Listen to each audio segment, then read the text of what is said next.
There was one important thing that I saw in this book that I thought I have to mention as I studied. You know, this book, my mom gave it to us. Your mom. Yeah, it's written there. Oh, like Mm. it's can't even see. God bless your home from dad and mom. Aww. In 2013. Oh I don't wow. think we read it till like in 2020. It wasn't necessary. You read it right on time. That's what I was trying to say. Mm, it would have saved a whole bunch of stuff. If we had read it a long time ago, at least when we had it, we know it was cool. Yeah, but how do you know that you would have read it and appropriated what was read and Well, actually applied it what? in that time versus now in context of 2020 when the world is shut down, you Well, have I don't no know. Was it choice 20? but to I be think that's when we focused. actually, yeah, downloaded it and read it, and actually downloaded the app. Actually went through the test, found out what our love languages were, follow the app. We actually need to revisit it again and like actually start using the app again. Um, but Welcome to the Sisters Let's Talk podcast lounge. Do you have a sister friend who you can talk to about your imperfections, vulnerabilities, uncensored truths, journeys, and victories? Welcome to the lounge. We here at the Sisters Let's Talk, we have an exciting topic. we're so Oh excited boy, about we are it. so excited about this. And you know what? I think you will be excited and interested to listen to the series of episodes coming up because, yes, it is about love. We have heard about love over and over and over, but oh my, have you heard about love from our perspective? One, have you heard about love being uh, with of African descent, of African culture, having grown in the African culture, which is a beautiful culture, but now we are saying and talking about love. Hmm. Well, I don't think it's totally from the African culture. It's like the mix up of The everything, mix up of everything. mix up of all the influences and experience, being able to view it from different lenses, from where we grew up, where we stayed, where we making life happen in our Yes. marriages, and everything in between. So it's that. Like, child, I don't do that. Like, that's white people stuff. Like, what is that? So, So I think this is we're super excited to like just delve into this conversation. and think Yeah, outside the box. yeah, This was not done deliberately, but I happen to be wearing this, and here we are. yeah. We're definitely thinking outside the box today. So, what's our So, topic for today, Fumi? My name um, is Lucia, oh, by the and I'm way. Fumi. I'm Fumi. I am the lively one in the Sisters That Stuck podcast lounge. Can you tell? she's she's my whip. I think that's what it is. No, she's the exciting one. She's the adventurous one. Yes. So we're made for each other. I think we are. I told her before we started this recording that we are now married couples because we're starting to think alike. I don't know if that's a compliment or it's scary. It sounds scary. Ah, on a Um, good day is good. yeah, Today is a good day. Let's it keep it is a that good way. day. Let's keep Mhm. it that way. So anyway, welcome, welcome. So the cry for love, emotional love tank. How full is your love tank? Oh boy. That's all that we're talking about in this episode because I don't think we can finish all of this in one. Wow. Um, but we're excited because the cry for love is real. And sometimes we think it's when things have gone really bad. That's when people cry for love. Mm-hmm. But no, it can be when things are going really good as well because um yes, you might be enjoying the honeymoon phase. When is that done? Are you even enjoying the honeymoon phase, or are you just going along with it?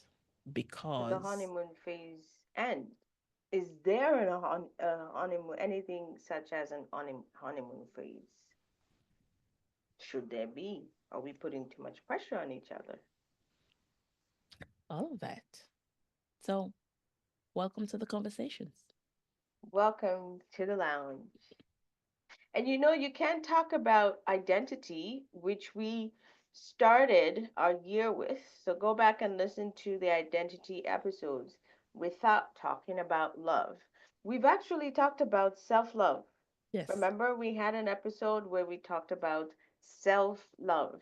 Mm-hmm. But today we're talking about love as a communicator, love as used in communication, and love in marriage. So, one thing we want to base kind of have as a base for this conversation is the five love languages. It has been around for a while. The five love languages, The Secret to Love That Lasts by Gary Gary Chapman, Chapman. And which you can get on Kindle as well. Yes, and we will have them linked in the description box. So if you haven't read them, it's actually on audio. Myself and my spouse listened to it Uh, on audiobook, and it is phenomenal. You'll get everything. So this was written back way back in 20 actually this copy, I'm trying to see what year this is. This is 2010, but I think it was mm, written earlier than that. maybe Yeah. because he updates it from time to Yes, time, he right? updates it. But yeah, this copy is the one I have is the 2010 edition. Um, and I was just telling Lucia, my mom gave this book to us. 1992. Yeah. So it's been around for a 1992. while. Yeah, This edition that I have is 2010, and you probably will have the most recent one. If you go get it now, you should get it. I think every you one of us should. should have it in our homes. It is a great foundation, Mhm. something that you Mhm. keep coming Mhm. back to, kind of like a way to reset when things are not going, when things are off, when you it's like a measurement when things are not going the way they're supposed to go. So I will highly recommend it. But this is kind of the base for our discussions today. The five love languages. Lucia, what are they? Well, why are we actually doing this though? I mean, why did we? Because this is someone who is very famous for this book. He Mm-hmm. goes around, he has conferences, he has retreats, Mm-hmm. and other ministries, not just Christian ministries, but other people have taken this Mm-hmm. and implemented it in various ways. We're having is always from a stem of conversation that we're always having, and we thought, how, why do we talk about how can we translate some of these five love languages, which were written to be a universal five love languages, because love is universal. Mm-hmm. But how do we then translate it into our, not just our marriages, but how do we translate it into our, from the background that we come from? We Mm-hmm. were talking about it and we're like, yeah, I wouldn't do it that way, but maybe I could do it that way. And you're still going with the what he what's the word? Recommended. Yeah. And Yep. he has studied this. He was a linguistics psychologist. He's studied this for years, so he's an expert in this. And so we're not trying to negate it. It's a matter of how do we make it practical, because sometimes we take things and then we pick it up and then try to implement, and it doesn't work because then you have to take into context the personalities, characters, backgrounds, culture, and so on. Mm-hmm. So this, um, the five love languages. Let's just go right into it. I think you'll catch the gist of it all. What we're trying to do, um, is talking about how does one receive or like to receive, or like, or how, what makes them feel that they're being loved. Yep. So this is the basis of the five love languages. And the first one is words of affirmation. So this is where people like to feel and hear them being affirmed, or you're doing so good, those kinds of things. We'll go over some examples, but that's one. The second one is acts of service. So someone might be killing themselves and say, oh, you're the best husband ever, you're the best wife ever, but that means nothing to them because that's not their love language. But if act of service is, then it's your doing, basically. For them, it's your doing, it's not your words. It's That actions rather it's than words. actions rather than words. The Mm. third one is receiving gifts. If you don't give me a gift, you don't love me. Yeah. That's someone's. So you could be doing. I think this is one of the first examples he started out with, actually, with in his book, is I that think it was words of affirmation now. the Oh, the husband, examples, the yeah, pre, the yeah. husband was giving, he Yeah. thought he was being the best, he was Mm-hmm. doing, he Yeah. kept doing stuff, and he Mm-hmm. was given affirmation. Yeah. He started that with his first marriage was affirmation. Then the second Yeah. one, he's like, okay, maybe I was getting it wrong, and he Yeah. started doing. But again, Giving that was gifts. still not the lady's love language. Yeah. So your third one is receiving gifts. Mm-hmm. The fourth one is quality time. Some Mm-hmm. people, it doesn't matter what you do, you can buy a diamond, but if you don't spend time with me, Undivided attention. undivided attention, Yeah. it means nothing. It And means you'll be like, nothing. I just bought you the most expensive diamond laced watch. Yeah.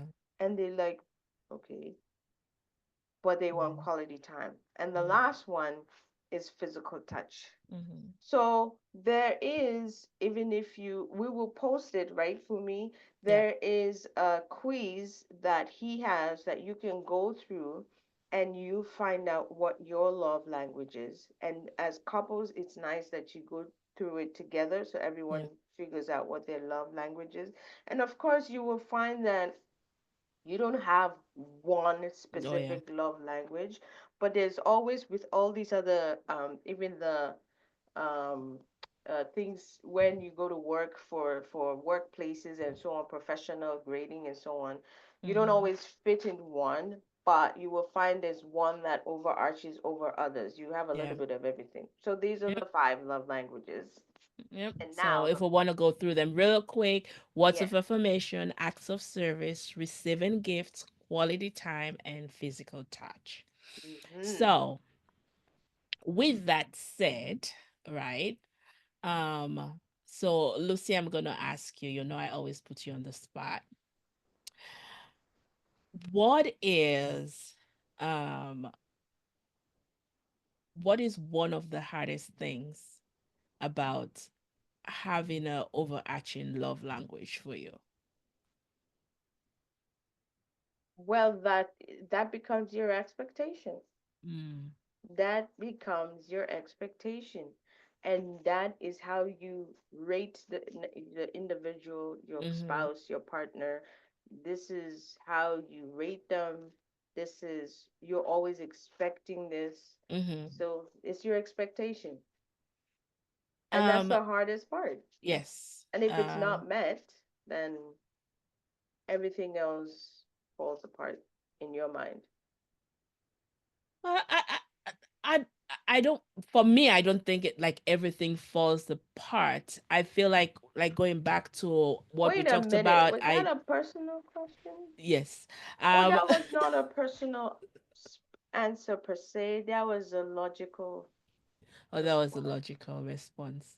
Yeah. Um, so okay, so for me, I'll answer mine personally. I think for me, maybe not, maybe not personally, but more of me in there. Um, is it's not everything falls apart. It's you get to the point that I think I talked about this when we talked about identity. You start adapting to the point that at some point you feel like you losing yourself because it feels like your tank keeps going down and down and down, and just because you want to keep this thing going, you want to keep the peace, I'm done with arguing, I'm done trying to recalibrate Mhm. and Mhm. trying to go on empty. You almost feel like everything is a struggle. It's almost like even when you're receiving, it's like this is hard. Even in receiving, like then what next? What is it next? Or what is gonna happen next? It feels like something is missing. And I think it's that empty tank feeling that Gary explained so much in his book. It's like all of us are wired to receive love. All of us are wired to give love.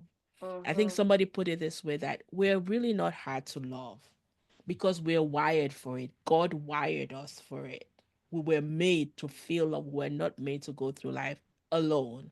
He So, himself said, "It is not good for man to be alone. I mhm. must give him a helpmate." And he gave a helpmate.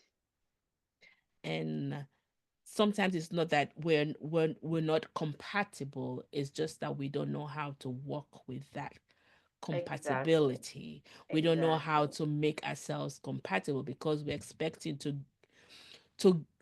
give what we would like to receive and to receive the way we would like to receive it without thinking how the other person is giving or from what place that other person is either giving or receiving. So So I I feel can like actually answer your question now, mm-hmm, personally, mm-hmm, is I think the most difficult part was identifying whether my expectations were actually mine, were they mm, expectations that I felt should be met, or this is what I expected, or were they expectations that I inherited or learned? that's very true. Yeah, because when you really think, some things I had to think about, I'm like, I actually don't care. So why was I? Making a big deal about But it was maybe because this is what I thought it should be, or mm-hmm. those types of Yeah, things. Yeah. that's very true. Um, and I think I was saying earlier, um, like for me and my spouse, I think I was telling Lucia earlier that my mom gave us this book in 2013, um, nicely written to myself and my husband in I 2013. think that was so cute.